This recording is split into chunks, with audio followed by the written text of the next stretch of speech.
Hello and welcome to the Blue Tweezers channel with myself, Alan, from the channel as usual, and for our spring wargaming chat session. I haven't had one for a little while, since Christmas time. Been a little busy over here, and I keep saying this on any of the broadcasts I do, that I've been a bit busy, but it is true, and been a little bit lax with what's been going on. Anybody in the chat, if you can let us know that you can see and hear what I'm saying. I believe you should be able to at least hear me. Should be able to see me. Everything's green on this end, but you never know. So do let us know. But it'll be good to chat to you, Charles. Hello. Good to see you. Right, let's and James, hello. Sunny yet still cool. Well, probably it's always cool in Kitchener Waterloo. Loud and clear, brilliant. Thank you. Right, I got it right. Let's see if it continues like that. Okay, I think we'll need to just send off some Tweezer reinforcements. Let's see if we can do that. Here we go. Let's get those. Let us know what you've been playing. I mean, it's probably a little bit out of date because for the whole year so far we're into late March here. So what have you been doing over the past couple of months where we haven't chatted? Do let us know. Let's send this stuff off. We do.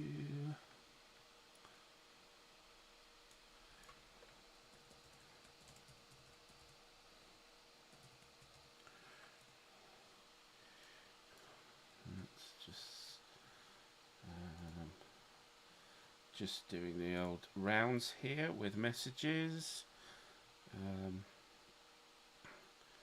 Can't quite see the chat at the moment. Quick look. No. Let's carry on. Where are we? Just send a message into tack up, I think.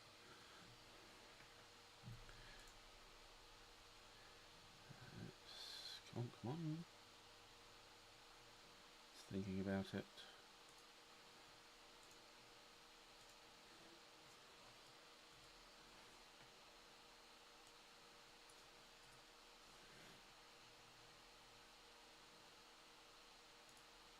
Send that one off.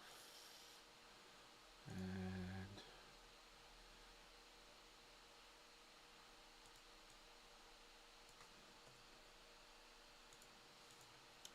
that's hanging a bit. Never mind.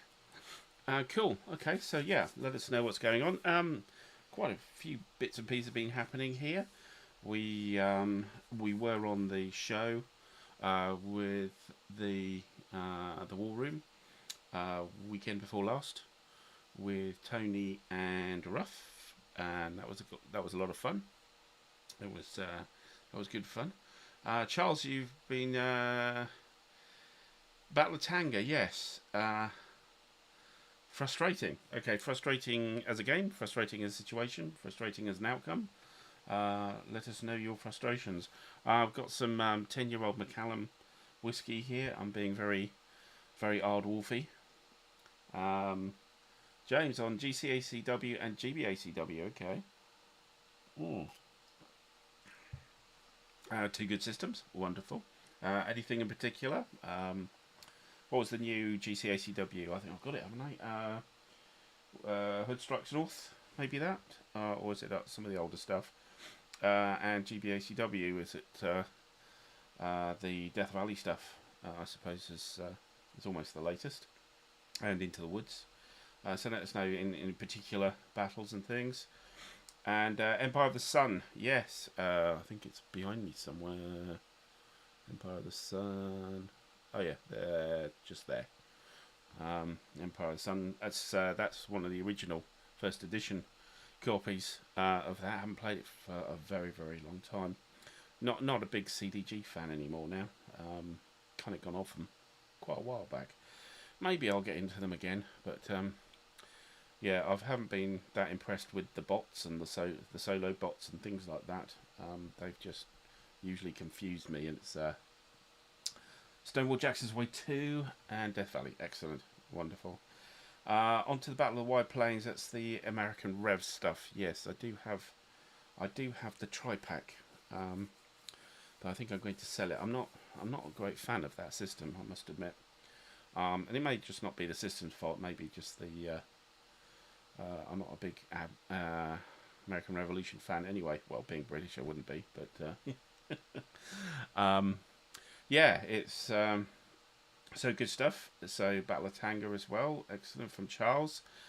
What else we got? Anybody else in the chat? Let us know what have you been playing, what have you liked, what have you haven't liked, that kind of thing. Rules should have been an A for Anakin. Yeah, that's Legion. Yeah.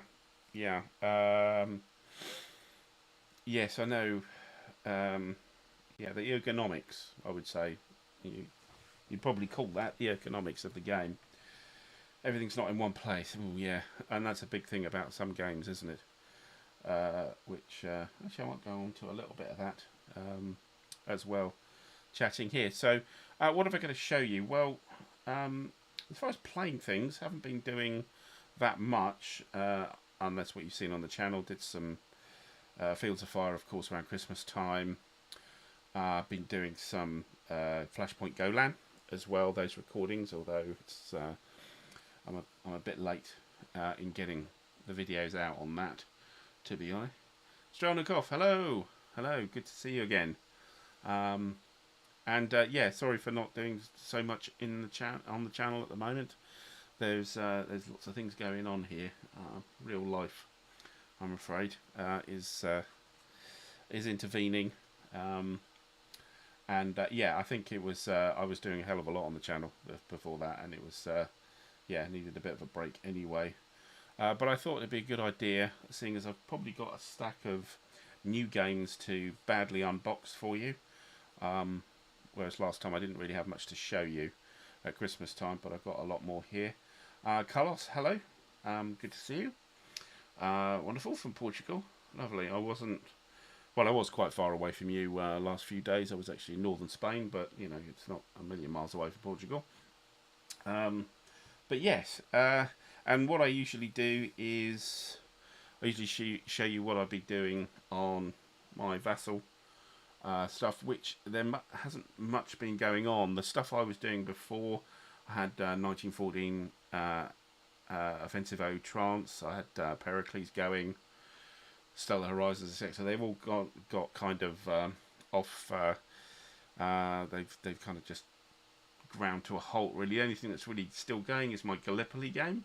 So I'll show you. Mike, hello, good to see you. And Fred, you've been off as well. Yes. Empire Sun on the Table. Oh, so you and who was it? You and James should chat about Empire of the Sun. And Battles of the Age of Reason. We mentioned the Battle of the Wide Plains as well. James again. So you guys should chat on that, I think. Stronikov on Vietnam 65, 70. What memory, old person, you know, usual thing. But did you not say before that you were working on that? So it's been going on for a long time.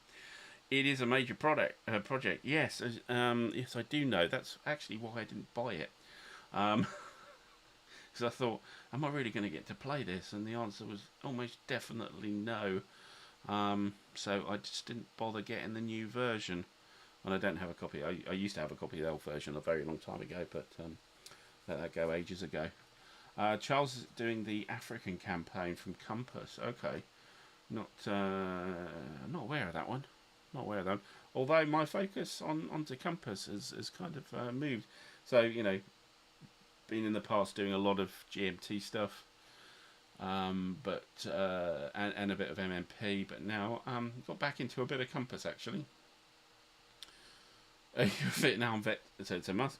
Fair enough, absolutely. And every I suppose with Vietnam games, it's you've got a unique perspective on it and a unique critical eye, I suppose, shall we say, about those games from various places. Not got a lot of them from the. I mean, the Fields of Fire. I've got Hearts and Minds from Compass, one of my few Compass games, which is just over, just off camera, I think. No, it's actually just behind me. There, you can see it, just over my shoulder. I'm very good, very bad at pointing these things out. There, Hearts and Minds there, as well, and of course Fire in the Lake, which is right above my head. There. I've got the Fall of Saigon hanging around somewhere. So I haven't got a lot of Vietnam. But enough, I think enough, I'd say, for me. Yes, but yeah, so a little bit more focus on Compass, I think, coming up, as opposed to GMT. On the GMT P500, I'm not sure I've signed it up to anything this year, even, would you believe? And I think I've got the Mr. President is the next one to come through, which I've signed up to. But after that, I'm not sure there's much that's really coming out of the pack. There's a few at the sort of still in the artwork kind of stage, 4 or 5 there, but nothing coming down the pipeline for, I don't know, maybe the rest of this year from GMT. So, but anyway, just kind of moving on to what I have got. So I'm not sure if I did this last time at Christmas. I don't think I actually had them. But with the GMT sale, it took a while for stuff to come in, and the thing was that I had a lot of slots to get the 50% off, but there wasn't a lot I actually wanted to get. As you can see, there's a lot of GMT stuff behind me, so James, yes, hold that thought on Carrier Battle Philippines Sea. Hold that thought. Got a little bit of a little insight coming that way in a little while. So yeah, yes, and yeah, we'll just watch this space for a little bit later. So I've got a lot of GMT. So when it's what's available, it's a case of looking at it and going, what did I actually need? So what I did do, and I think this was not in the last time, it might have been, but hey, I'll repeat it and, you know, ignore me while I'm doing this. Mr. President TTS, yes, I heard about that in the GMT monthly email thingy, and yeah, that'll be useful, because I'm not sure I've got the space for it here to actually run the game out.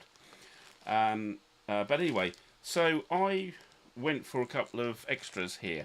So I went for the Next War Supplement, Series Supplement number 2. So I've only actually got one Next War game, so that's Vietnam. And Vietnam came out after Next War Supplement Series number 2. But I thought there should be some kind of, you should be able to use some of it into Vietnam. It turns out not a lot, actually. It's kind of missing. Of course, the Next War Supplement itself doesn't say very much about it. So I thought, okay, never mind. And then, well, the other thing I got was the expansion to the Death Valley, GBACW Battles of the Shenandoah. Now, actually, I had actually P500 in this. Well, I thought I had. So I thought I'd signed up to it. Turns out, when all the charging, you get the, you get the charging notice through your email, and I didn't get one. And I thought, hello. Everybody else was saying they got charged, and I didn't. So I actually looked through, and actually I hadn't P500. So I was kind of stuck, and I thought, do I really need it? Do I? Yeah. And then, of course, the GMT sale came up, and it's sort of 50% off kind of stuff. And I thought, well, I might as well get it now. So that was the second thing I got. Now, this is pretty old hand stuff, so these have been out for quite a while. So I'm not really going to sort of take these apart and show you, because unless you want me to, let me know if you want me to. But as I said, I think this is a bit of old hat for you guys. But I got those two in the sale. And what I also noticed while I was looking through this is that the Next War Supplement number 3 was just about to come out, and I hadn't signed up to that because, you know, I'd only got one Next War game, and I thought, ooh, number 3, that's coming out now, which is after Vietnam. It should have a decent amount of stuff relevant for Vietnam. So I got that. I signed up just before the P500 got charged, and ended up with Next War Supplement number 3. So I eagerly got that and thought, hello. One thing I was that there was a Next War Vietnam insurgency scenario. So I think insurgency came in number 2, and there were, you know, rules and setups for the others, but not for Vietnam. Part of why I thought, well, it's not a lot of use for me for number 2. And the sort of, that was great. So I knew that was coming. However, I'm not sure there was a huge amount else that was really there. As far as I could tell, it seemed to be more about Poland, I think. Most of it was to do with Poland and maybe Korea. So still not a great deal for Vietnam, I think, but oh well. And I haven't really done anything with it, I must admit. The supplement module is, what is it? It's 15 pages. Usual rulebook, Next War rulebook thing, and we've got some game-specific rules for Poland, which not very useful because I don't have Poland. Not interested in getting Poland either. We've got some counter sheets. So here we have, this is sheet 1, which is, well, that's all Poland. I suspect that pretty much all of that's actually, I think that's all Poland. Again, not brilliant, not useful for me. And here we have Korea and, yeah, not a lot for Vietnam here actually. So there's some Chinese stuff here. And I think there's a little bit more intervention stuff with the Philippines and Malaysia. But again, not a great deal. Yeah, not a great deal for Vietnam. So, oh well. And what else have we got? We've got an expansion map for Next War Poland. We have another expansion map for, yes, you guessed it, Next War Poland. And an off-map board sheet thing for Next War Poland. Where is it? There we go. Like that. Which is all very nice, very pretty. And I don't have Next War Poland, so there you go. Finally, we're left with updated advanced sequence of play for number 3. And some, yeah, cyberspace, so cyber warfare cards as well. So when I get back to Vietnam, God knows when that'll be. I've pushed it around a little bit, but not much. I may be able to use a bit of this. I mean, one thing I thought with the Next War Vietnam and the insurgency scenario was actually that might be quite good as a solo doing on the channel. So I'm still thinking about that. So rather than do the sort of full normal scenario, the insurgency one, where the Vietnamese are sort of lurking around and trying to get back at the Chinese occupation, I thought that might be quite a good solo effort. But we'll see. So that was leading up to well, I think it just came into after New Year. One thing I did show you last time was Spruance Leader, which I bought. I got that through Second Chance Games pre-order. I was DGV, of course. One thing I didn't show you, I remember happened, I couldn't find it, was where I had put all the Allied ship cards. So what I got is I invested in one of these little. I think they're for Magic the Gathering. So I'd organised the cards in here. There's a bit of crepe paper in the way. As you can see, so those are the commanders, and these are the American. Yeah, end of the commanders, start of. You've got the carriers here, and it goes on and on. And if you've got Spruance Leader, especially if you've got the expansions, it goes on and on. As into the Allies. That's some of the save. This is the Red October stuff, is it? Oh no, this is the Argentinians for the Falklands campaign in there. So lots of space. So if Spruance Leader is going to come out with another set, or maybe I'll get another Leader series game. It's the only one I actually have physically is Spruance Leader. Then I may be able to use this a bit more. But I didn't get to show you this last time, so I thought I'd show you this now. So after that, what did we do? So the next thing that happened, which was a very nice thing, of course, is that having had a chat with the guys at Fuka Simulations in Germany, we had played on the channel Donnerschlag, the Stalingrad. Played it with Rough Swordsman Wargamer.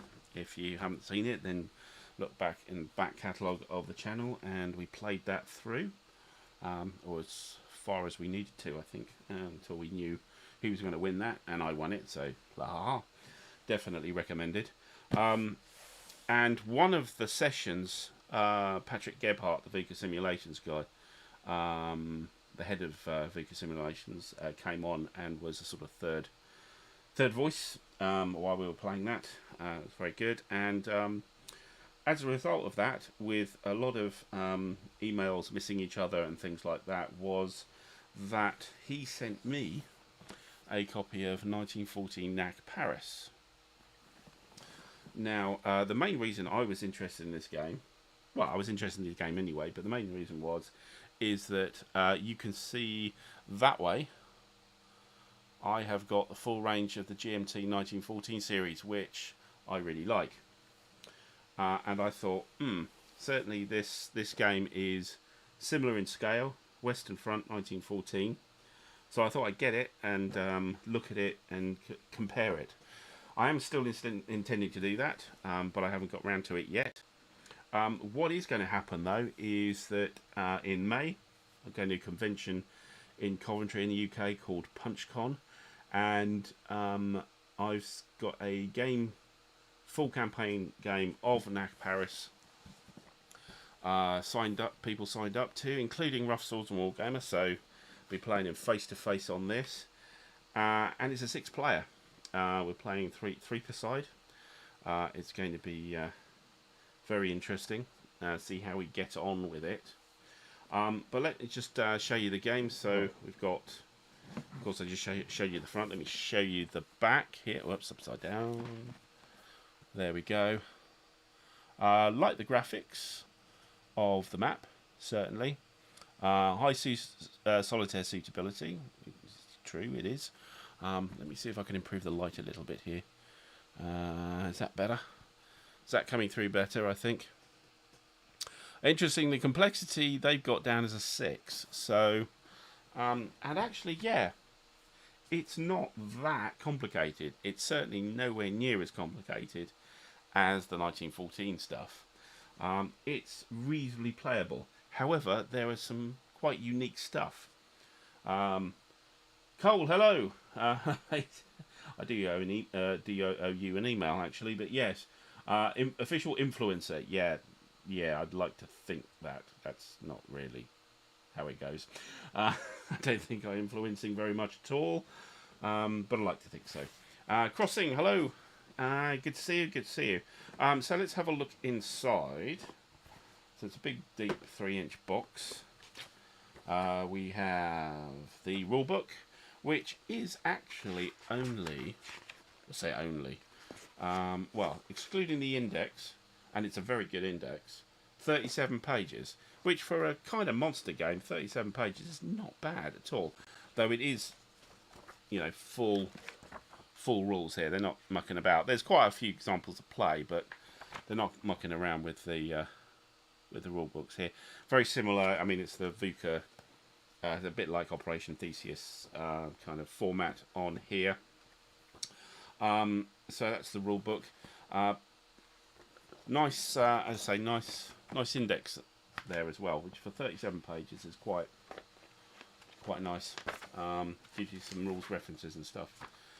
And we have the scenario book. Now the interesting thing about this is very much like the old GTS stuff.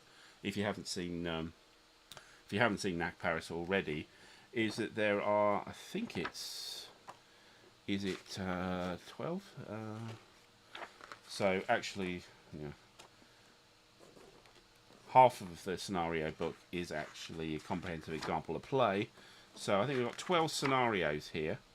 Yes, scenario 12 being the whole thing. But the other 11 scenarios, a lot of them are on just small map places. So let me show you what I mean. So, for example, that's scenario 1, and that's the map area. And if we look at scenario 2 and 3, again, small areas. And that's pretty much the case from almost all of them up to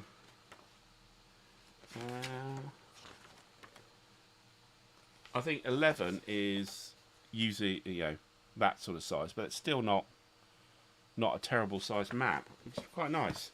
It's only the sort of main scenario number 12 that you actually get that. So, but what they've done, if I can get to them, is they've provided those map inserts, a little bit like GTS. So things like the Greatest Day.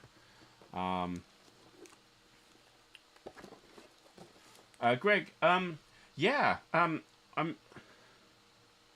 not sure it's so I don't think it's as difficult to play. I think it's a lot cleaner. I think that the way it's written makes it look like it should be more difficult. And there are some quite new concepts here, so it's quite subtle differences. I mean, one thing, if you compare this directly with 1914 Offensive at Outrance, so for starters, if you're playing a campaign game, unless you want to play it, the campaign game for 1914 Offensive at Outrance misses out Liège. Liège is already done. That doesn't happen here. Liège is part of the game. But also, the game actually finishes in Nach Paris. This is the game track here. So this goes down from August the 1st. It goes down and then up. Down and then up. No, down and then up. I'm getting a bit... Everybody getting motion sickness, been going down and up. So we end up at September the 23rd. Now, 1914 Offensive at Outrance goes into November. So it's a much longer game. Certainly the campaign is much longer. So there is the Marne in this, but there's no race to the sea. There's no race to the sea bit in Nach Paris. And maybe that might be an expansion, you never know. But yeah, I think there were some very different ways of doing wargaming in this game, which I think may lead one to believe that it's more difficult than 1914. but in actual play, it's a lot smoother, I think. But you need to get those concepts down, and it's not that they're not explained well in the rules. It's just that it's difficult to really grasp what they're talking about in certain circumstances. So, got a lot of player aid cards here, but this is the main one, which is a triptych fold out. So, yeah, so that looks scary. That's actually the combat table, and again, looks scary. But in fact, there's only one type of result here. There's losses. Well, there's automatic losses, and then there are what's known as combat effectiveness checks, or combat CABs, they're called. CAB tests. There is artillery combat results as well, which is separate. However, it's just a case of roll the dice, add it up, roll the dice, and do the result. Whereas in 1914, you've got things like you've got the actual combat result, then you've got the loss chart, which you've got to work out, and then you've got the morale check, which is equivalent to the CAB test in this. So there's an extra step there. And I think the combat doesn't take as long here. The other thing about this compared to 1914, so 1914, it actually have 2 player turns. I gave you go, but within a player turn there is a counter movement and counter combat phase. So which means an entire game turn there are 4 combat phases, 4 movement phases, and 4 combat phases. That doesn't exist here in Nach Paris. So there is 2 combat phases per player turn, but it's for the same player. And one is an artillery bombardment phase, and then there's the combat phase. But other things so artillery bombardment. So this is a good example of why it looks more complicated than it actually is. So with artillery bombardment, so you've got these 2 tables. So one is artillery bombardment versus a unit. The other one is artillery bombardment versus a fortification. So they're 2 different tables, and you roll against either one, and they're known as the ABU and the ABF. And each unit has an ABU and an ABF factor, sometimes 0, of course. So not only do you have just the one artillery factor, which is kind of in 1914 is used in the combat. Here in the barrage phase, you use a different table. But it seems fairly quick and fairly easy to go through. But that ABU, ABF, and there's a thing called an assault ABF, which is an artillery bombardment with infantry help that happens during the combat phase, but you use the artillery against fortifications, and that's only assault ABF is only against fortifications. It's kind of the Liège Namur sort of try and crack these fortifications thing, and that happens in the combat phase. So again, it might look complicated, but it's not. Another thing, it's a D20 combat system, which is can't remember ever seeing that before. Yeah, got two D20s here. So here are these little. Here are the little maps. So that's scenario 6 there, Antwerp. That's scenario 5. This is scenario 1 here, and that's scenario 2. That's the Liège there. So you can play this on quite a small format, and I've done a couple of these already. Interesting enough, one thing that the game does is that you don't start. The map doesn't start with any units. Everything's a reinforcement, including the start of the whole thing. So first turn, you put reinforcements on, and when you put reinforcements on, they don't do very much first turn. So first turn is fairly simple in that regard. So these are the setup charts for all the different scenarios. And another interesting thing is effectively the movement is done in basically lots of 10. So you've got units which has got a base movement of 50 or 60 or 80, which is again very different. You also have what's known as the combat the CAB rating, which is like its morale, but you also have a quality factor as well, which allows high quality stuff to not suffer so much problems when they take losses. And the units have that take losses as flipping over and then going to another unit which has had more losses, and you have a little loss counter in the corner with dots on how many losses you've taken. So there are units with 4 or 5 dots on them, so you flip them over for 1 loss, put a new unit for 2 losses, flip that over for 3 losses, you know, another unit. So there's a lot of unit replacement here as well. Whereas of course 1914 is the kind of pollard marker, the 1, 2, 3, 4, you know, you twist underneath. But that doesn't mean you don't need to have too much in the way of big stacks, although there are some information, sort of temporary information markers, which you do put on counters, but you don't use the counters are in the losses are in the counters, which makes it a little bit neater.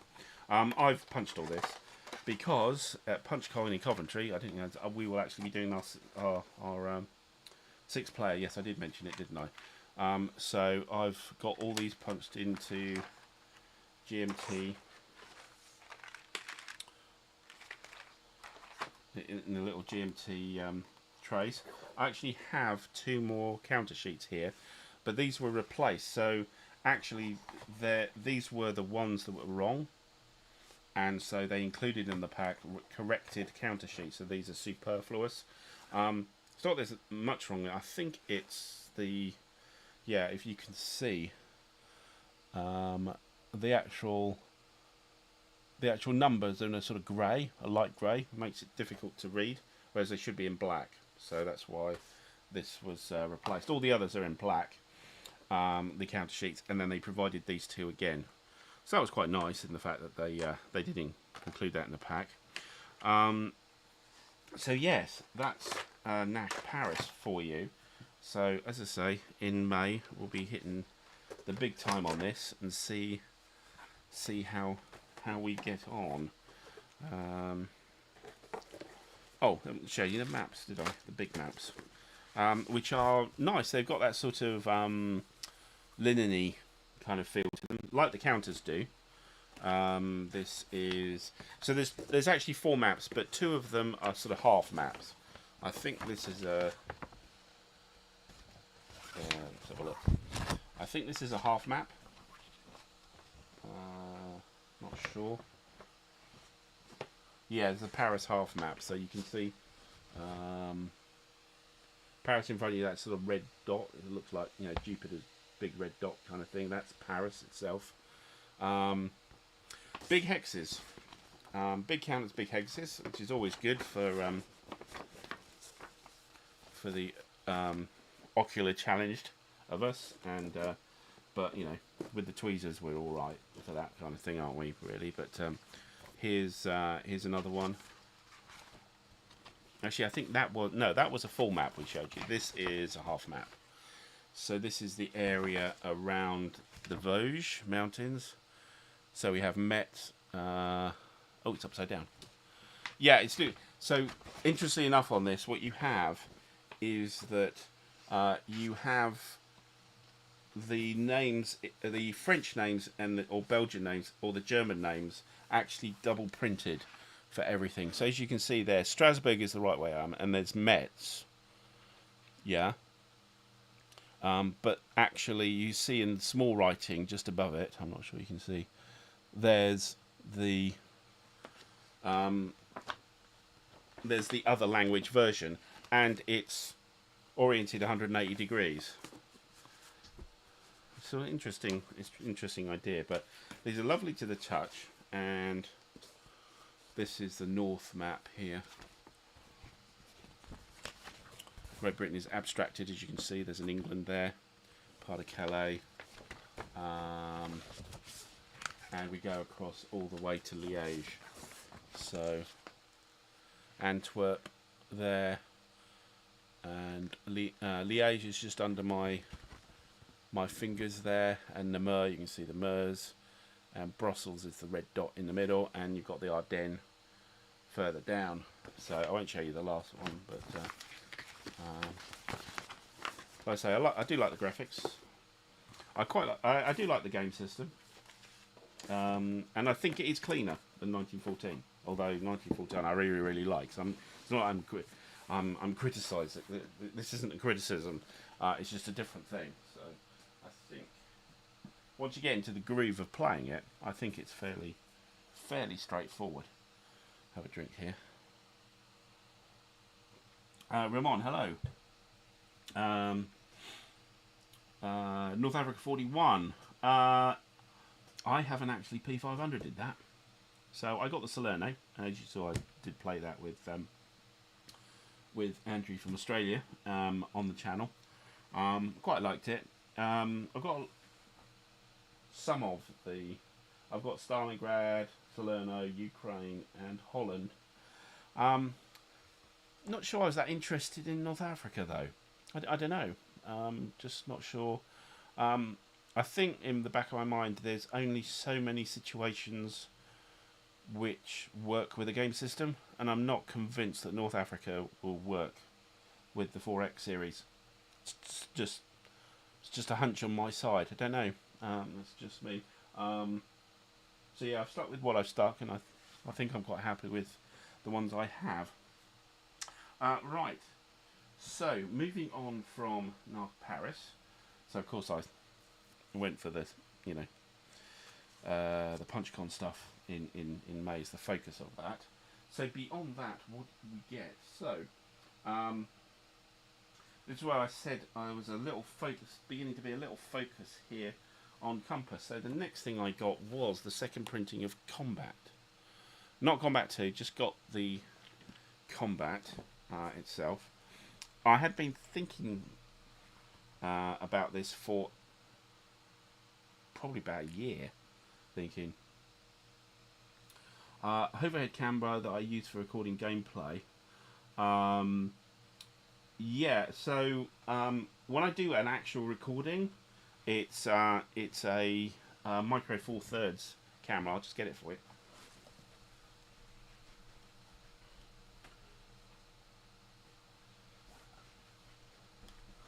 So here we are. That's what I use. So it's got the standard lens that came with it. So that's what I use, and plonk it on an arm. So it's an arm looking down. It's suspended like that, so that's what I use. However, this doesn't do live streaming, so I don't use that. I end up using my phone. So I use Samsung Galaxy to do that. Yeah, no Zoc bonds in North Africa. Yeah, I don't know. It just doesn't.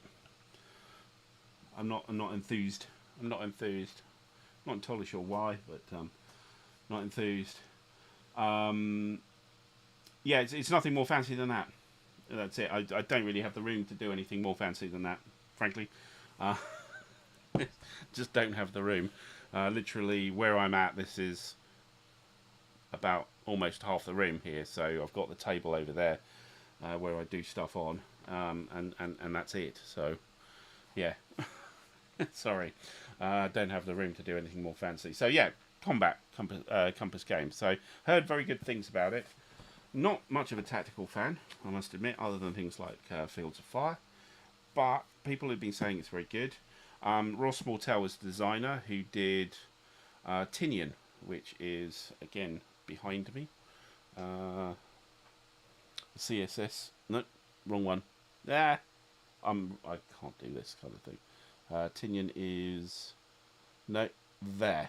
That's Tinian there, which is the CSS game, which I quite enjoyed. I quite liked that. So I thought, well, let's see. It was expensive, certainly expensive, and I got it through Second Chance Games. Didn't go quite direct to Compass because God knows what the shipping charges would be. But I got a copy on the sort of slight discount, pre-order discount, late on it. I thought, yes, I'll go for it. So again, probably a lot of you have got this, and if you haven't, I'll just take you through it a bit. Again, I've kind of I had these quite a while ago, so these are all punched and clipped and all that kind of baloney. Sorry, so it's not a real unboxing. It's a sort of, yeah, late unboxing. Compass Games catalogue, the fold-out thing. I end up with like a bad neck after trying to look through this thing. I don't really like the format. Although they've got a lot of games, and so therefore it's probably they have to do some kind of thick booklet if they didn't do that. But yeah, I don't find it very convenient to actually look at it. Just end up with a bad neck scanning and trying to flip over and stuff. A bit like I do with the maps here. What do we got here? We have a scenario book and a rules of play. The scenario book is much bigger than the rules of play.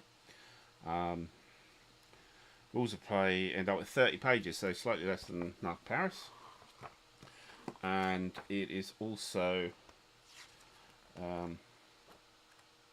yeah, on the scenario side, we have quite a lot here. So we've got 4 introductory scenarios, which kind of a little bit of a programmed introduction thing. And then we've got 10 scenarios after that. And of course, Combat 2 gives you a lot more scenarios and things. Yeah, it's scenario book is, and it ends up at, well, the whole book is scenarios really. There's an extended example of play, but it's only a couple of pages towards the end, 3-4 pages at the end, but it's mostly in the designer's notes on the back. So it's all scenarios here. And of course this is, I suppose it's like a modern up-fronty kind of thing, really here. But it's orders based, and I quite like the idea of the orders system. So we punched it, and we've got all the sort of informational markers I've put in a medicine pill box kind of thing here. Nice big unit counters, which are individuals. Of course, these are the Germans. Some more Germans, and they're color coded. So that what you do is you have the groups which act semi-independently on each side, and then we've got, these are the Americans here. So you have 3 squads, I think it is, Abel, Baker and Charlie, and I think Combat 2 gives you a lot more. But what you also have are these, which are the order chits. So it's all dependent on how you give orders to the individuals of what they can do in a turn, and you have 4 phases, not 5, 4 phases, and depending on what you're going to do is what you move or fire or do nothing in a particular phase, and there's a sequence which is written on the chits here. It's quite a neat system, I think. And then of course with the Germans, it's a sort of programmed thing where you'll actually look to see what the individuals are going to be doing based on cards, and particularly these cards, which I really need to, these cards here. So depending on whether the Germans are in cover or in the open, and depending on what morale state they're in, normal is usually where you start, in the middle, it tells you what order you give them, and you pick a card for this, for each unit, and off you go. You also have an initiative number here, which for the God, I can't do this. There, which when you pull the first one, that's the initiative that the Germans have. On the Allied side, you have these friendly cards, which you have a hand of, and you start with a couple of them, and you play them from your hand, and it has the initiative in red, just at the top here, for Abel, Baker and Charlie Company, which you compared to the Germans to see who goes first. So, a lot of counters here, but it's really nice to see the big ones, and of course the map hexes are big to match the counters. And again, much appreciated for the ocular challenged and the digitally challenged, or dexteritily challenged. No, I don't know. We have maps here, number of maps.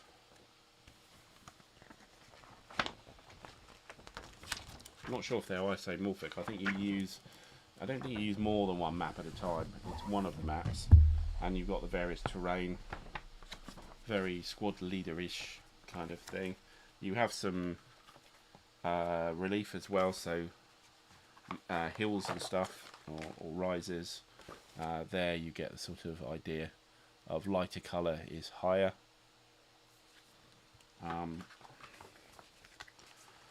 And then, of course, your individual, these are your player aid cards. That's your sequence of play there.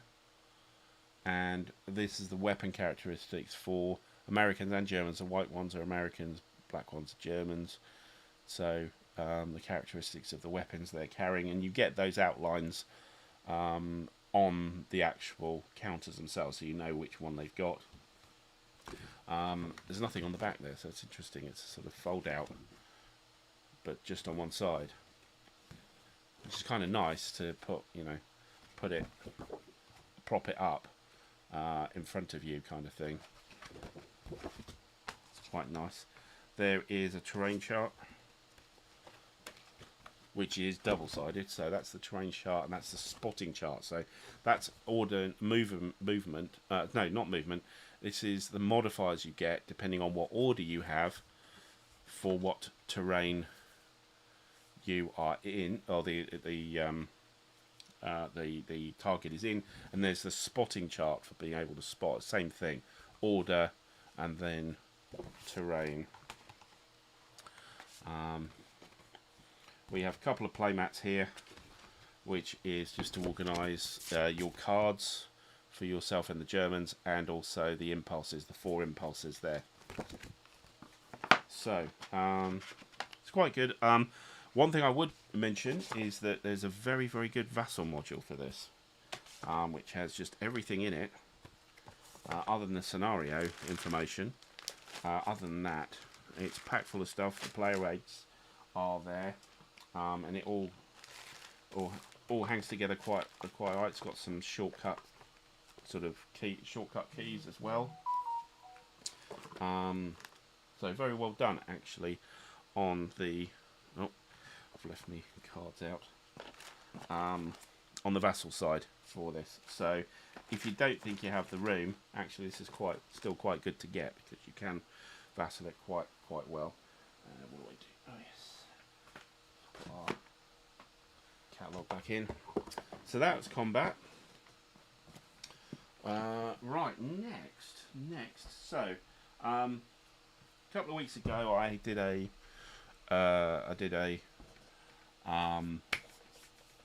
little mini convention near me, and for that I did a game. I organised a game for something I had on last year's War Room list of 10 things, but I never got around to it, which was actually High Frontier for All. So that's the Ion game design system, Phil Eklund game about exploring the solar system and a little bit beyond.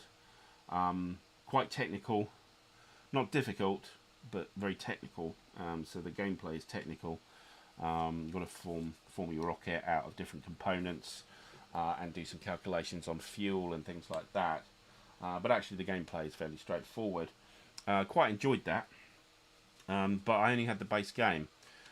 So I went and got hold of the first two expansions, which are known as Terror and Futures and Colonization.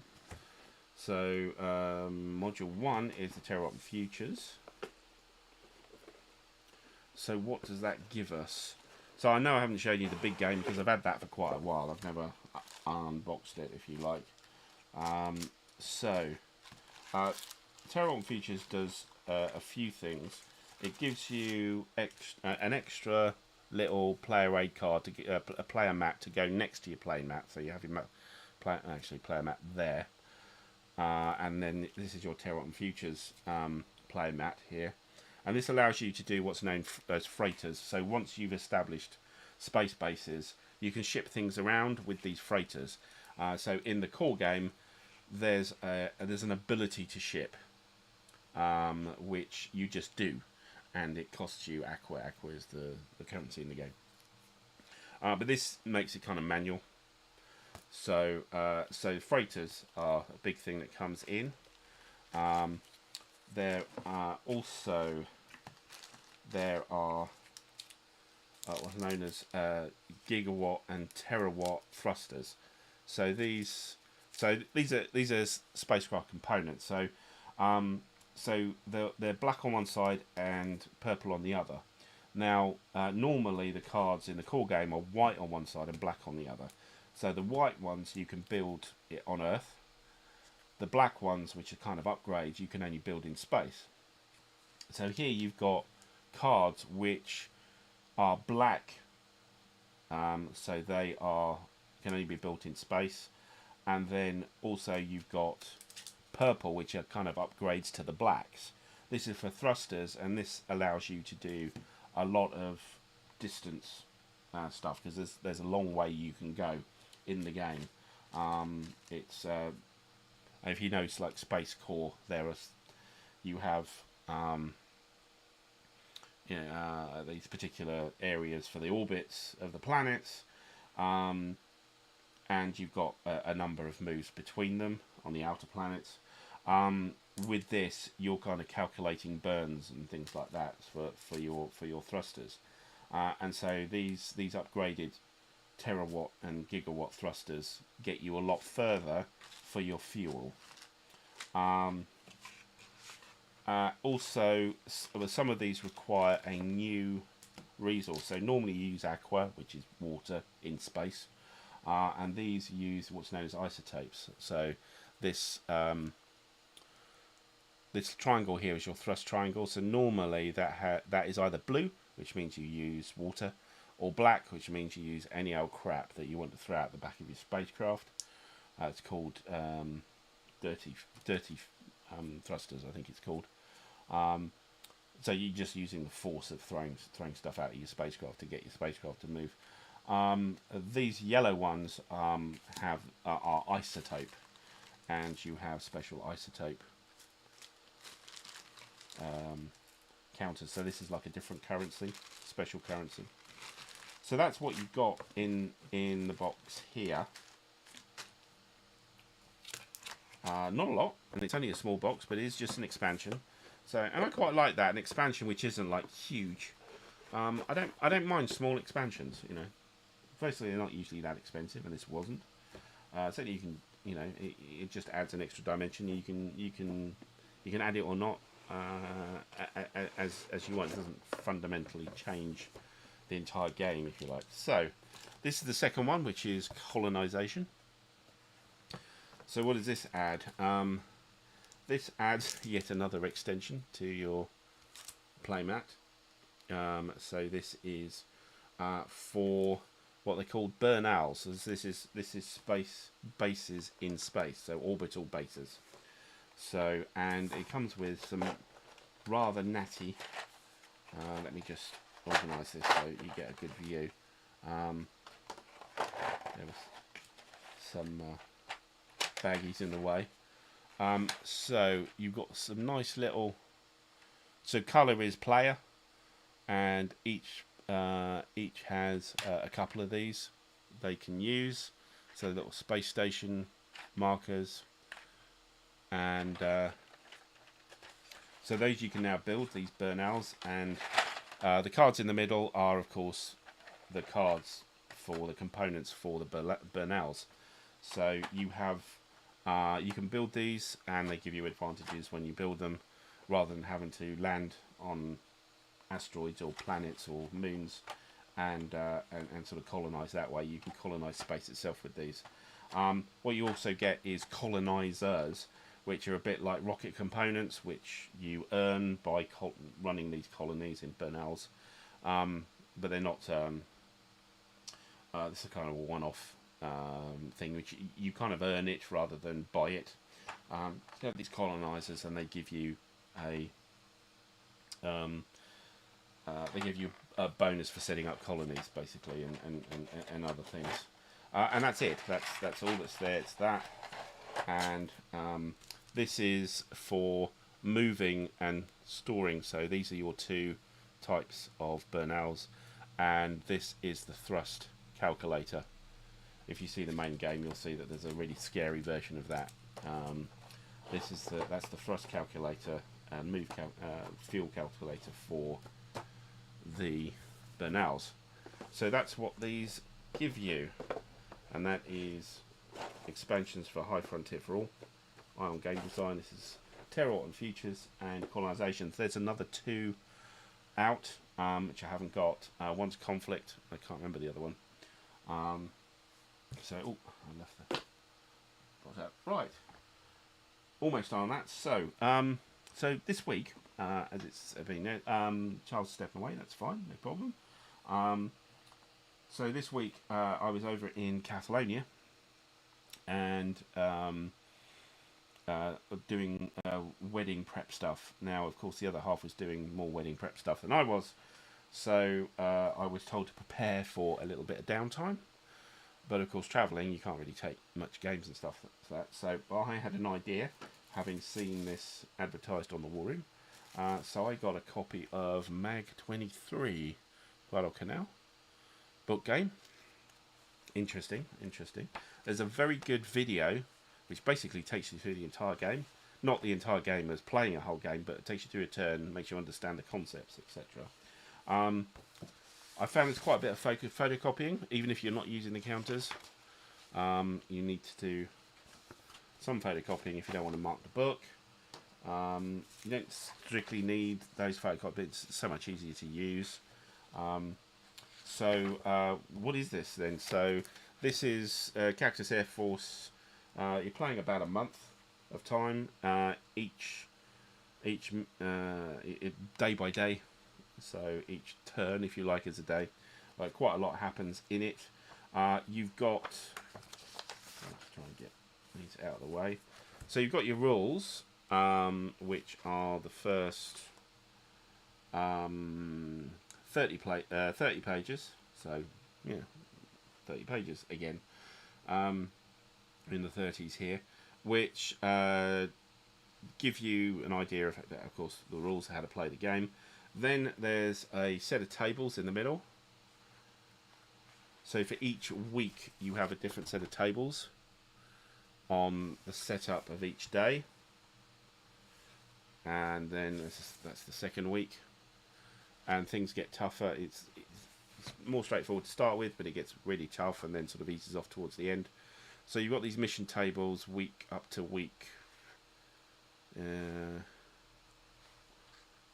Week 8, I think, is where that's the mission things here. And pretty much what you do is here, it gives you all the stuff about setting up the missions, and then what happens. And then the reds over here are more about other stuff that happens around you. So you've got those tables, and then you've got combat charts and counter sheets. Counter sheets you can photocopy. As you can see, these you don't really need these, and I used little counters to represent the aircraft. You have the important one here is this is your kind of turn sequence where you're going to go through the phases: pre-flight, flight ops, and post-flight. Then Depending on what mission you have, it's either air, land, or sea. So the air combat operations, you've got these kind of phases, I suppose, depending on what kind of what interception there is or not. And then on the land combat, again, 4 options there. If you're undefended, if it's a critical target, if there's air cover, or it's a do or die, as in you have to win it. And there's the sea version as well. So those things are important to have. But you have a roster, which is here. So these are pilots. Oh, not there. There. Pilots in columns, and then the days are rows. So you start the 21st of August is the first one, which is the top row here, and then you go down and down. The ones with the X's are not available, so they're reinforcements. And you also have another track here, which is just tracking fuel that you use for your aircraft, and if you lose aircraft, you mark it down there. So, and then yeah, there's information about the actual aircraft and some of the background. There's some quite good background reading at the back as well, supporting history stuff. And that's Mag 23. So I played actually there wasn't a lot of downtime when I was in Catalonia, so I only actually played 1 day, and that was my chart that I ended up in. So if you know, you're probably looking at it and going, oh my god. Yes, 3 people died. That's what the long ones are. And yes, my CO, my XO, both lightly wounded. 1 flight leader is also lightly wounded. And for the other flyers, yeah, one's missing in action, floating around around Salvo Island or something like that. 2 were shot down. I think I've got actually 1 pilot left who is sort of compos mentis, if you like. So a completely horrible thing. Yeah, I was up against 2 huge bombing raids with massive fighter support, so it just didn't go well. Just really didn't go well. So, but on the second day, you do have some P400s, which just here, which actually are not available on the first day. They're available on the second. But the problem is in most of it is that your aircraft either crash on takeoff or crash on landing. It's really frustrating. So trying to get things up into the air is actually really challenging. But I'll be carrying on with that as and when. But that's Mag 23. So while I was, and actually there was some downtime, but it was kind of downtime for the both of us while I was there. So while I was there, we just happened to be quite close to a game shop and game club over in Catalonia called Staffy Store. And if you follow me on Twitter, I said some things about going over there. So that was quite fun going there.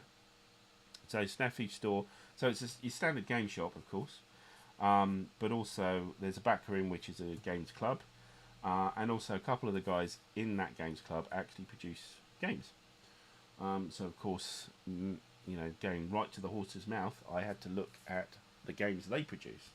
So I actually came back with 3 of them, and here they are. So Cole, I know you were asking what did I get on Twitter, and I wasn't going to tell you because I knew I was going to do this. Ramon, Unconditional Surrender, no. I haven't played a Strategic World War II since 5th edition World in Flames. So again, it's kind of not my thing anymore. So it wasn't something I would go for these days, and so I don't know anything about it. Can't help you there at all. Sorry. How long does the game take to play? So they say each day is between 15 and 60 minutes. So to go through the day. So it depends how intricate things go with the missions. You can have more than one mission a day, and that was actually what happened with me. Is I had a second mission. I had one where there was a massive raid, and I didn't do very well. And then I rolled, and I got a second mission, which was exactly the same. It was another massive raid of Japanese bombers with massive fighter escorts. So, yeah, so you can do that 3 times. You can have 3 missions in a day. So 60 minutes is probably the max. But I say if you have one mission, maybe you can get away with 15-20 minutes. And then you play for as long as you. There's a lot of what is it? Well, all the days are actually, that's the last day. Whoops. That's the last day there. So you kind of from 21st of August to the 11th of October. So you're on about a sort of month and a half. So that's what 45 turns. So yeah, that's. Ramon, how's World in Flames? World in Flames. So yeah, World in Flames is a kind of, it's one of those games a bit like ASL. It's like a game system that refuses to die. It's produced in Australia. I did some playtesting for the 5th edition and also expansion known as Days of Decision, which is about the pre-war setup, sort of 1936 to 39. It's a card game associated, and then you can go into the full war. So yeah, it was a good system. I think, I'm not sure if that's still the case, but it was quite a good system. It has suffered from ridiculous expansions. So there's a World War One version. There is expansions for planes, expansions for ships, expansions for other things. And it kind of, it's very overwrought. It's a sort of game system you get into, and it's not quite exclusively, but it's something to really get into. Crossing out. Do have a look. I think it's so for in British money terms, it's 25 quid. So that's probably you can get it in Amazon, and I suppose with dollars that's about $30, something like that. So I've just got it through Amazon and popped through the post. So very easy. There's another one called Tally Ho, which is an earlier version than this, which is quite different. Similar concept, but there's a bit more. You need counters and things like that, whereas this you can kind of get away with just having the logs and marking things off, etc. Anyway, so what have I got? So Staffy came out with a game called Ambon, which was about a Japanese invasion of an island early in World War II. The Japanese against the Australians, I think it was. Didn't get that one. But they've produced another 4, and I saw some prototypes of some other games. Some of them solo. These aren't solo. Take them in reverse order, I think. So I think this was the earliest. So it's known as Santander 37. So as you can imagine, if I take this out of the shrink wrap, so you don't get so many reflections.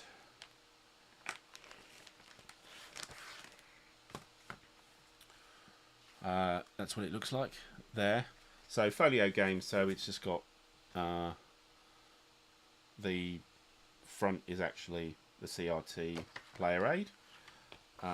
You have another player aid on the back, so that's the back of the thing, and that's another player aid. So quite efficient stuff here. These are not complex games. They do have some unique mechanics, apparently, because I haven't played this one yet. I only just got this. But so rules here. This is the rule book. Here, the rule book is 11 pages long. So this is not complicated stuff here. And this isn't. You can get them in English, absolutely. They have an online presence, of course, Staffy Store. And this is about Santander in 1937, which is the nationalists try and break in the north of Spain, where the Republicans are holding near Santander, near the coast in northern Spain. This is the map, not a huge thing, and they try not to produce huge maps with their games.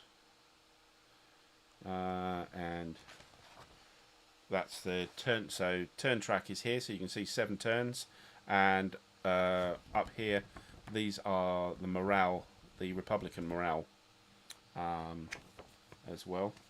So pretty, I think quite nicely done. Single counter sheet.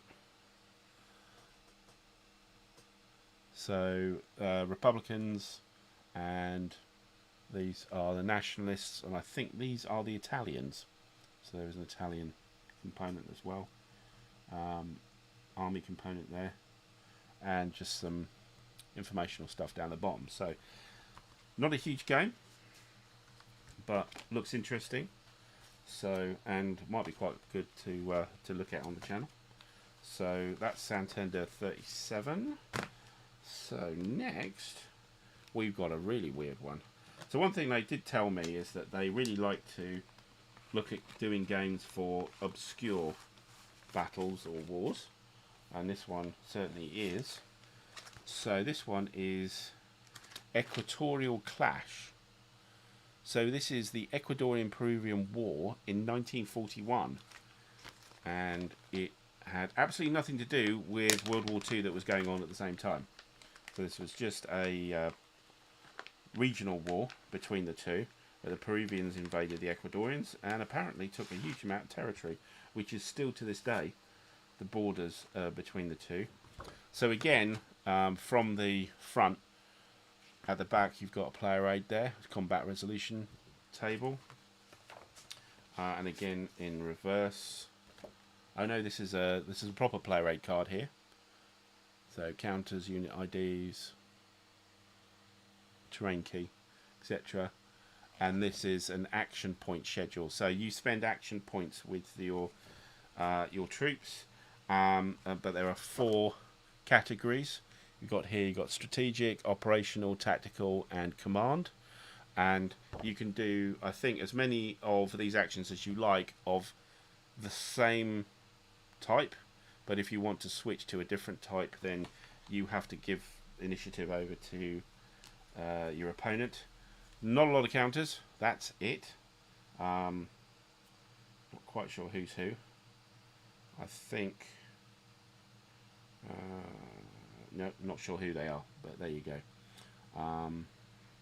That's the counters there. We have the map, which again is not big, and it's got this sort of subdued kind of style to it.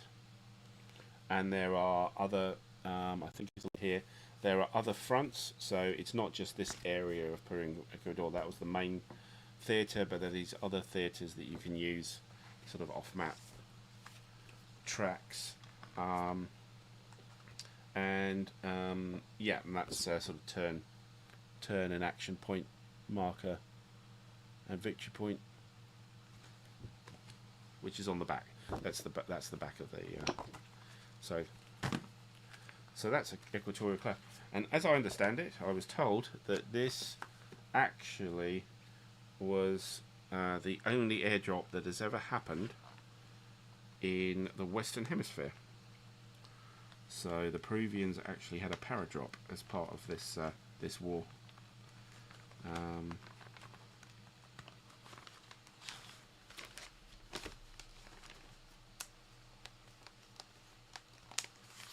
Of course, as another on, yeah, is there another game? Okay, that's interesting. On Wargame Vault, wasn't that game? No. So we have this has just been newly released, so I grabbed a copy. It's just been sent out to people who've bought this initially. So this is 12 Hours at Malemi. So this is based on Crete. 1941 again, so not an obscure battle, but this is only about that part of the Cretan battle. We've got some much bigger games. That's the front. So here we have that's the setup sheet for the Germans. This is all paratroopers, of course. We have, those are all the counters.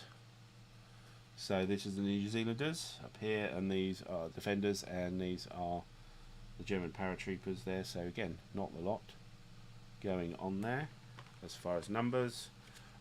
We have sequence of play, and then also a rules reminder, and then here's the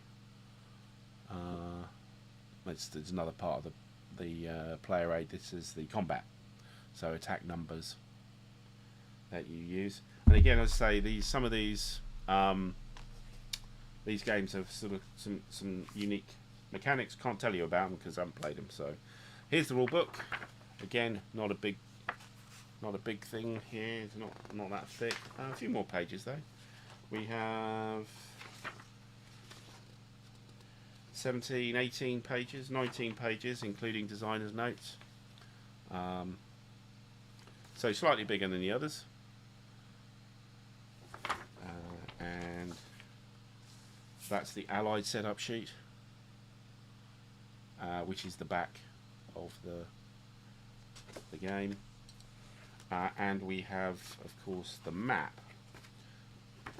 It's got this nice sort of clock turn track at the top here. And there's some interesting mechanics about the game is sort of variable ending. One way round. There's a variable ending here. Need to pull back a bit here so you can see. So it's not a very big map. It's area, kind of area movement. No, it's hex movement, isn't it? Area movement was the other one. This is hex hexagon, but the clock here, there is kind of there's a race against time, but also there's sort of sudden death. But the sudden death moves depending on how things are going. So with the New Zealanders, if they're suffering from morale problems, then their sudden death timer gets closer, and also the same with the Germans as well. So it's not a fixed length game, I'm told. So it's one of its sort of new mechanics. And what else is we're looking at a solo game on the Naval Battle of Gallipoli. That was one. I'm trying to remember the other one. Did have it somewhere, but I can't remember what it was. I'll let you know on the next time what I saw. I've got a picture of it somewhere, but it's not immediately to hand. Yeah, I mean, it looks quite good. I mean, you know, it's sort of one evening game, 2-player. You know, what's not to like? Weren't that expensive. It's interesting that, you know, you've got gamers there who've just decided publishing their own games. You know, it was just a standard game club, big room, tables, that kind of thing, and yet, you know, in the corner there was this little area for doing the this stuff. Greek one's nice, yeah. Oh, €30. Really? Oh, okay. Well, you need to go down to Catalonia. It didn't cost me anything because I just picked it up. Yeah, but still, yes, I suppose. Yeah, they haven't got the economy of scale, of course. So, yeah, the charges may be up a bit for things like shipping. Okay, so Ramon, have you played Empire of the Sun? Yes, I do have Empire of the Sun. It is actually behind me, and I'm going to try and get. Where am I? God, I hate doing this. It's actually there. I think that's Empire of the Sun there. So just behind those pair of scissors, that's Empire of the Sun there.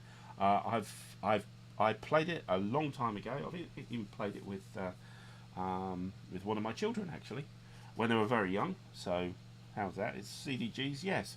I think it's a very, very good CDG. I'm not that into CDGs anymore, but I have played it in the past. I haven't played it for a long time. So, Crossy, you've ordered a Mag 23. So, I just want to let you know that actually I have plausible deniability. I did not recommend it. It's entirely up to you. If you don't like it, then that's your problem and you wasted your money. Sorry, no comebacks to me, please. Sorry. Oh, cheers, Crossing. Cheerio. Leaving before I spend more money. Okay. Hey, you know, I'm not asking you to spend any money. Cole says €60 order is free shipping. Okay, so well, there you go. You've got these other ones that are available. Then there's Ambon as well, which is the first battle. I think that's so look for those. But they all seem quite good, so I thought I'd grab them while I could, and that's it. So yeah, if there's free shipping on €60, well, you know, see what you think about the others. Right, what else am I doing here? So this will take a little bit to organise, but the other game I got, which I had on pre-order, was, and it's been mentioned in the past, is actually the Compass games. Again, I said on Compass here, is of course Carrier Battles Philippine Sea. But in this case, I'm just going to show you because I've got it actually over here. So I need to organise my cameras here. So just give me, so talk amongst yourselves, have a drink, tea, coffee, something stronger. Just while I sort this out, do bear with me, because I use my phone for this, but it does chew through the battery, so I can't just leave it running. Okay, so let me just see. Yeah, that's working. Okay, give me a second.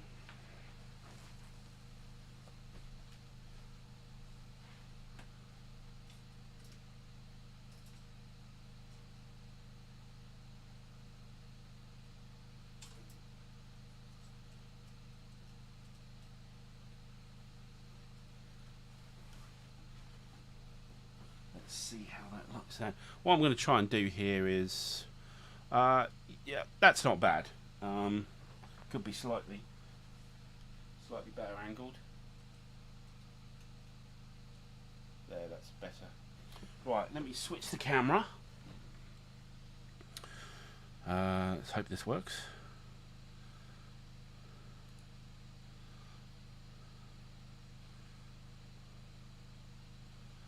I think that's it.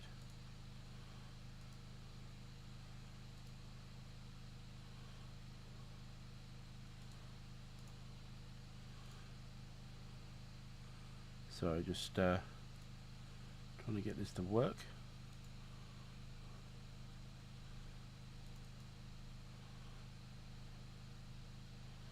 No, that's not it.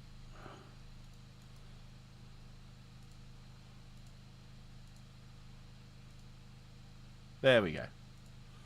So you should be able to see the game there. I'm not sure it's a really good resolution. Sorry about that. But I'm trying to fit it all in. I'm going to nip over, and hopefully you should still be able to hear me. Shout if you don't. Mikey played Scenario 6, so this is the beginning of Scenario 6, well, very early on in Scenario 6. And Scenario 6 is the first day. There's 2 days of the battle, and the first day is kind of the main day, I think. But let's get over. Do let me know if you can't hear me again, because I'm going to be a little bit further away from the microphone. But I'll try and talk through. Yeah, it seems to be coming up as far as I can see on the levels, but just let us know.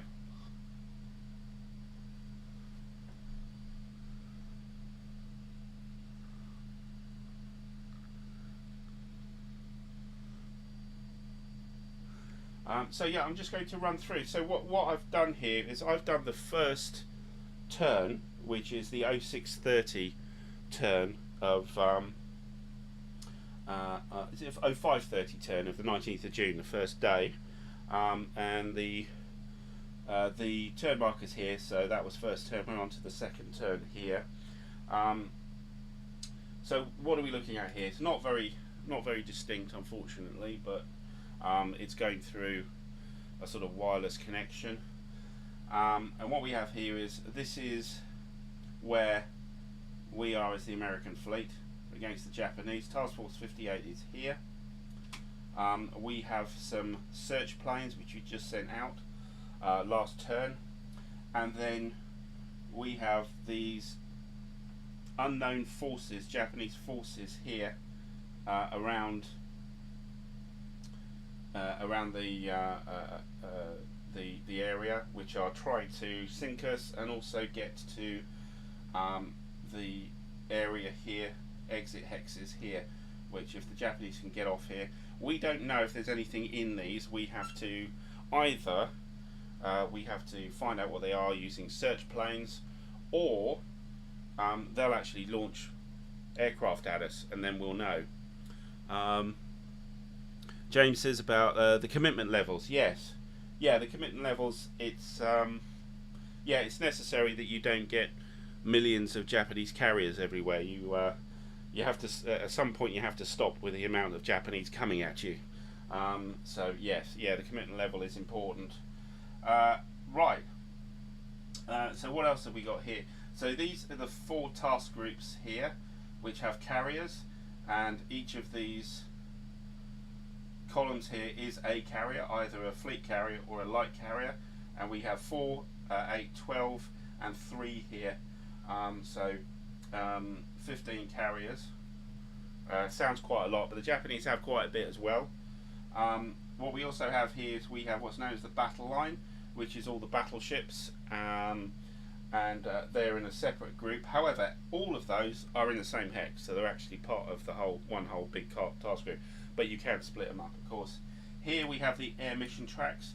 So each of these, you will put your aircraft in the box here, and then this is the fuel track. So currently we only have 1 air mission in the air, which is 6 units of Hellcats, and they're actually represented by this counter, an intercept counter, which is in the same hex. So what happened last turn was that there's the island of Guam here, which the Japanese still hold. We're invading that, but the invasion bit is not actually part of the game. And they launched not a particularly good raid, a sort of dawn raid at us from there, and we sent up a hell of a load of wildcats and wiped them all out. We've just landed these 2 air missions, which were Hellcats. These guys I've kept up because they've got a lot of fuel, so they can hang around a bit further. Also dispersed here is we have some submarines hanging about, which are trying to help us against the Japanese fleets. Okay, so over here, this is the details about the Japanese carrier groups. We don't know anything about them, so there's nothing on here, and this is the game turn flow. So I thought what I'd do is a bit of the game, the next game turn, while you guys are watching, just as an extra thing for the chat. But it sounds like a couple of you already had a go at this. Look, it's from I've been through like the there's a programmed rule book, so there are small scenarios which you learn the concepts with, and this is kind of my first go at the the campaign game, which is the first day. You can do both days, but I'm just doing the first day here. Okay, so at the top, what we need to do is to place new Japanese forces. So these 6 that are out here are not the only ones. So we have another 6 which I've got out here, which I need to place. And these little round dots here have numbers on them. It probably doesn't come up on the screen, but we roll to see where they're placed. So let's quickly do that. So Force G, they're all lettered. We roll for the zone on the table, which is up here, and then within the zone you've got 1 to 10 positions. So for Force G, we roll a 1. A 1 is zone 1. Zone 1's up here, and we roll again to see which particular position. Zone 1, position 7, so they're there. Let's do H. 8 is Zone 3, and it's number 6. Zone 3 is here, and this is number 6. Force I, oops. 5 is Zone 2, it's up here, and position 9. So, we already have a position 9, so you roll again. 8. It's a force already on position 9. We're on to Force J, so that's a 10, which is Zone 4 down here. And it's position 8, all right next to one of my submarines. Very nice. And we've got 2 to go. K, that's a 9, which is Zone 4 down here, and a 7, which is there. And the last one is 8. 8 is Zone 3 here, and position 8, which is here. Okay, so that's all done. Now we have to fill our chit cup. So each of these has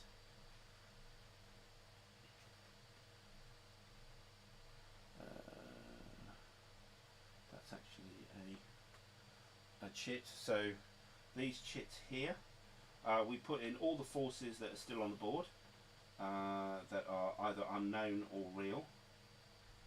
We put in the Guam chip, the US move, and the US subs chit, and we look at how many of those there are. So 1, 2, 3, 4, 5, 6, 9, 10, 11, 12, 13, 14, 15, all told. And we need to do, we need to round up to a number which is divisible by 4. So we actually have 4 action phases. So 15, we need to go to 16. So we add basically a blank chit, which is known as a no-op chit. That gives us our 16 chits, and we will pull out 4 chits in every one of our action phases. So we put that in the cup. That's that done. And then we move on to what's known as the action phase, which is sort of 99% of the turn. And on our first action phase, move all air raids. There are no Japanese air raids here, so we can skip that. We roll for mission movement. So we roll a dice, and we roll a 3. I record that 3 over here on a dice, because during this phase, if we pick the chit of any of the forces, they'll move in that direction of number 3. Now we draw our chits. So we draw 4 chits and we do them in order. Maybe I'll just do the one action phase because I've been blabbering on for a while. Let's just check the chat. Cole, is it a solo game? Absolutely, it is only a solo game. Yeah, there's no Japanese player. So we have the no-op.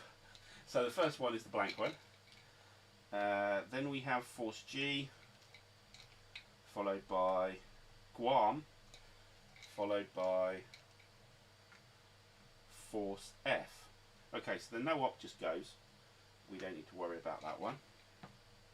Next we've got Force G. Force G is up here, just appeared. So we look at its relative situation with our fleet and what we know about it. So what we know about it is absolutely nothing, and we look on a chart to see what it will do with this situation. So the chart is the movement priorities chart. That's here. So it's a force of unknown type, so we do what's known mission movement. So we look at that 3 that we had, and we look at the zone it's in, which is up here, and 3 means it moves here. It's not close enough, I believe, at the moment, because it's early in the morning. They won't have launched anything yet, or we wouldn't see what they've launched yet. 650, max range of 8. So 1, 2, 3, 6, 7, 8. No, not quite. They wouldn't have launched aircraft that we would see. So that's G actually done. Next we're on to Guam. Now the Guam Air Force took a bit of a beating last turn. It lost five aircraft units there. Now we need to know what Guam does. So let me just check that.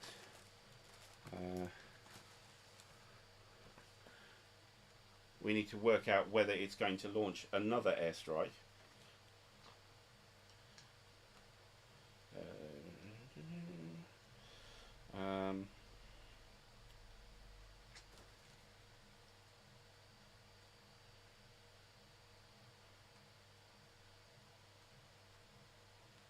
Okay.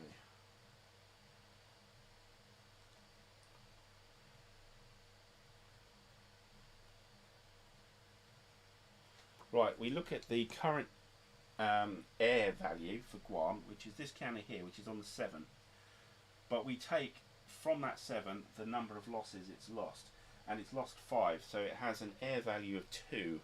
We then look on the chart for air raid generation, which is here, and it actually only goes to 3.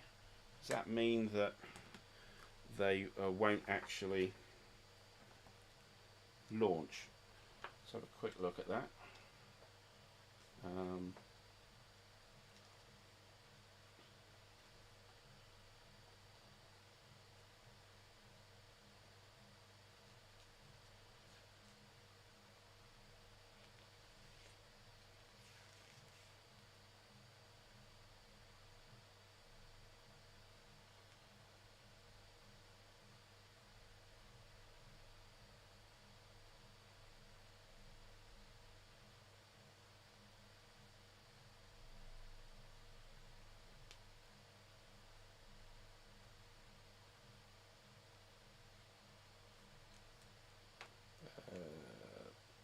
Excuse me a second, aren't you?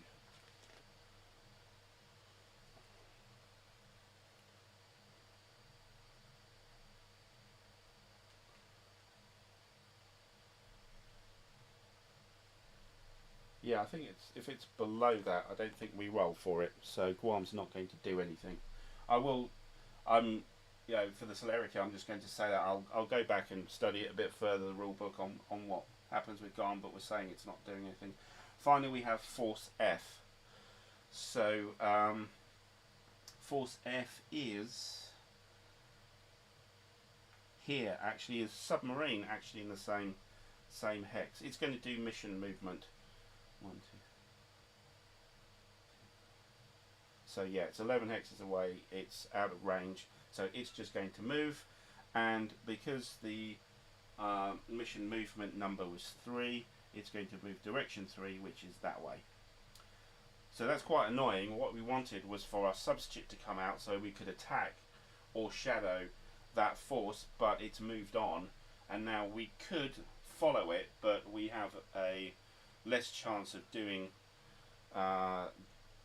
doing what we want to do to the force, because we're chasing them with a submarine which isn't very fast underwater. So we kind of missed the boat on that, or missed the boats, I think would be better. And that's Force F. So that's all our sequences here. So we then move to move air missions. So we only have one air mission here, which is 3, intercept 3. We're going to keep them sitting there. I think we're not going to move them, but that does use up a fuel. So this is a +10 counter, so they're currently on 11. So we adjust the fuel markers. Then we have the option on this here of doing a search segment, which we can do that in one action phase in the turn. So we'll choose to do that now. So we'll initiate any air searches. Do we need to add any more than these 4 aircraft at the moment? I don't think so. I think we'll just keep with them. We will move our air searches. They move 2 hexes a turn. So these are moving out from the carrier.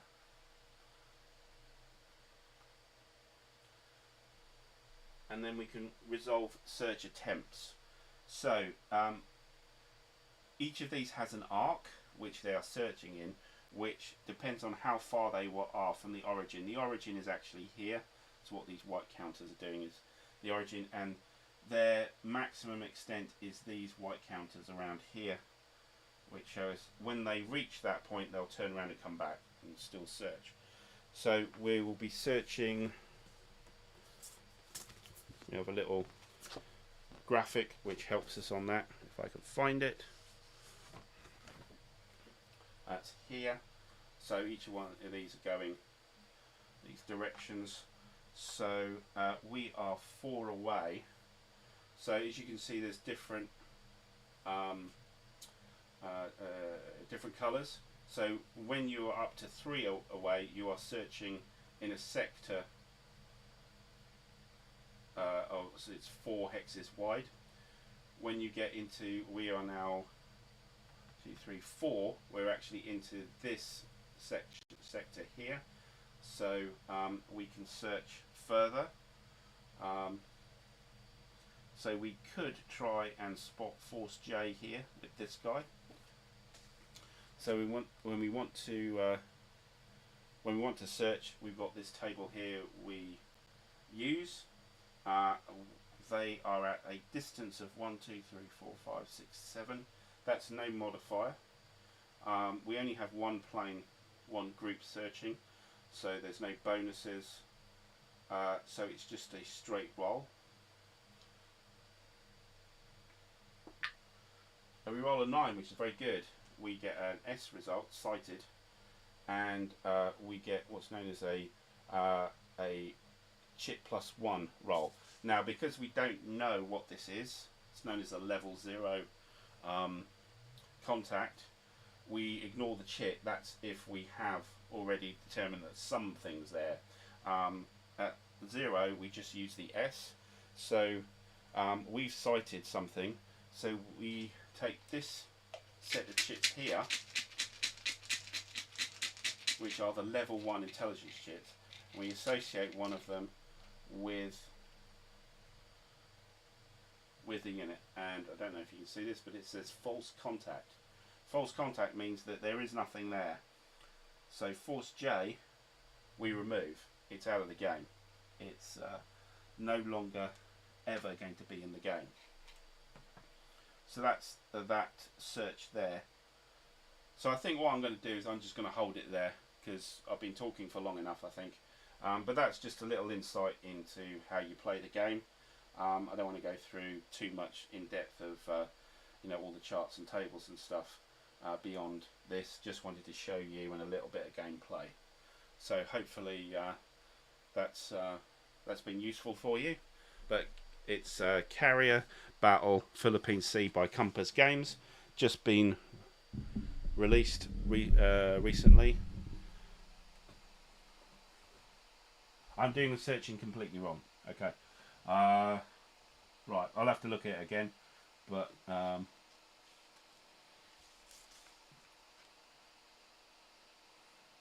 yeah, 4 hexes on the second and third turns, yes. So I've done 1 turn already, so I'm now on 4 hexes. So I'm not sure what I'm doing wrong there, but anyway, not to worry. I'll review it. I'll have a look. Okay, so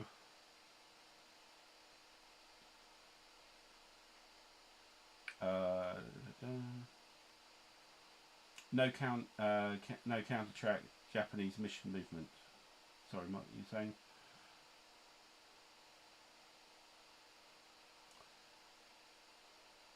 No counter-track for the Japanese mission movement. Ended up making one with a 3D printer. Well, yes, I know what you mean. So that's why I have that dice next to the sequence of play. So once I roll it, I just put that set that dice, and that's the mission movement dice for the phase. Still, anyway, thanks everybody for popping in, and I'm going to let you go now because it's been quite a while me babbling on, and don't want to push things too much. But thanks very much for popping in. I know it's been a while since much was going on the channel, but I did feel that I did have a few things to show you. So that's what I had to show you. Hopefully it's been useful, and I know that at least At least somebody's bought something off what I was saying. Yes, that's right. 2 hexes turn 1, 4 hexes turn 2. That's right, yeah. Yeah, so I was on, this is turn 2 for those searches, so it was 4 hexes away. Cheers, James, thank you. And Fred, good to see you again, indeed. And hopefully I'll get a few more things on the channel for you to watch, and maybe a few more live streams and things like that. But nice to see you all, and we'll see you next time. Until then, bye for now.